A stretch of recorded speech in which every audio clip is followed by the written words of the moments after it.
مما مجھے کلفی کھانی ہے، پلیز لا دینا۔ مما دیکھے نا، اب تو موسم بھی ختم ہونے والا ہے اور میں نے اب تک کلفی نہیں کھائی۔ میں نے تم کو کتنی دفعہ کہا ہے ضد نہ کیا کرو، کلفی سے تمہارا گلا خراب ہو جاتا ہے۔ مما پلیز صرف ایک بار لے دیں۔ آخر تم سمجھتی کیوں نہیں ہو؟ کلفی تمہارے لیے ٹھیک نہیں۔ مما یہ بھی تو کھا رہا ہے، اس نے اپنے پاس بیٹھے بھائی منیب کی طرف اشارہ کر کے کہا۔ مما بس یہ چھوٹی سی خواہش ہے، کوئی اور چیز کھا لو، یہ لو سیب کھا لو۔ نہیں مما، مجھے بس آخری بار کلفی لا دیں۔ ثانیہ زینب، پہلے بھی تم بے جا ضد کی وجہ سے اپنا کافی نقصان کر چکی ہو۔ میں تمہیں کتنا منع کرتی تھی کہ اتنا میٹھا نہ کھایا کرو، مگر تم نے میری ایک نہیں مانی اور اپنی اس ضد کی وجہ سے اپنے سارے دانت کھو چکی ہو۔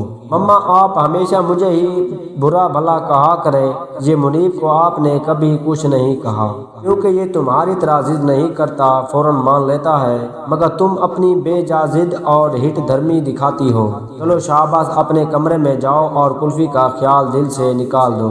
لیکن میں ہر حال میں آج کلفی کھا کر ہی رہوں گی، وہ دل میں سوچ رہی تھی۔ لیکن میں پیسے کہاں سے لوں گی؟ آئیڈیا، مما کے پرس سے لیتی ہوں۔ اوہو، چوری کرنا تو گناہ ہے، پھر مما بولے گی کہ ثانیہ چور ہے اور اللہ میاں بھی گناہ دیں گے۔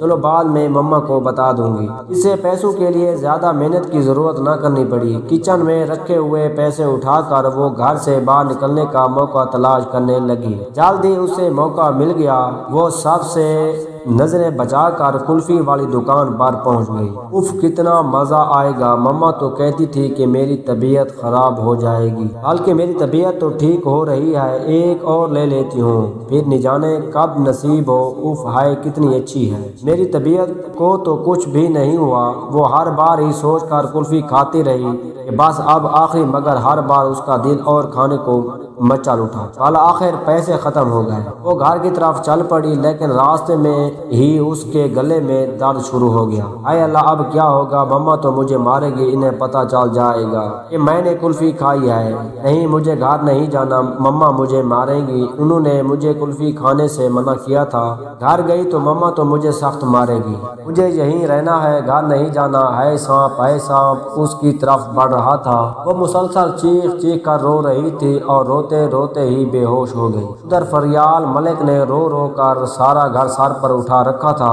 یا اللہ، میری ثانیہ جہاں کہیں بھی ہو اسے خیریت سے رکھنا، میرے مولا میری بیٹی کی حفاظت کرنا۔ اسد ملک نے پولیس کو اطلاع کر دی، جگہ جگہ جا کر خود ڈھونڈا، مگر ثانیہ زینب نہ ملی۔ جس دن سے ثانیہ غائب تھی اس دن سے فریال ملک نے کچھ بھی نہیں کھایا تھا۔ منیب احمد فریال کی حالت دیکھ کر رو پڑتا اور دل سے اپنے ننھے ننھے ہاتھوں کو اٹھا کر اپنی آپی کے ملنے کی دعا کرتا۔ ایسے ہی آپی کو لگتا تھا کہ مما اس سے پیار نہیں کرتی، بلکہ مما تو اس کو مجھ سے بھی بڑھ کر پیار کرتی ہے۔ ابھی دروازے پر بیل ہوئی، عفان دروازے پر گیا، وہ پولیس والوں نے ثانیہ کو اٹھا رکھا تھا۔ بابا، ثانیہ عفان ملک کو دیکھ کر فوراً بھاگ کر اتری اور پاس کھڑی فریال کے گلے لگ گئی۔ مما، میں اب کبھی آپ کو تنگ نہیں کروں گی۔ مما، میں جان گئی ہوں کہ آپ میری بھلائی کے لیے ہی مجھے ڈانٹتی ہیں، اب میں کبھی بھی ضد نہیں کروں گی۔ میں اپنی ضد کی وجہ سے پہلے بھی بہت نقصان اٹھا چکی ہوں، مگر اب نہیں۔ مما، آپ کی اور پاپا کی دعاؤں نے مجھے بچا لیا، ورنہ وہ بردہ فروش مجھے مار ہی ڈالتے۔ بس مما،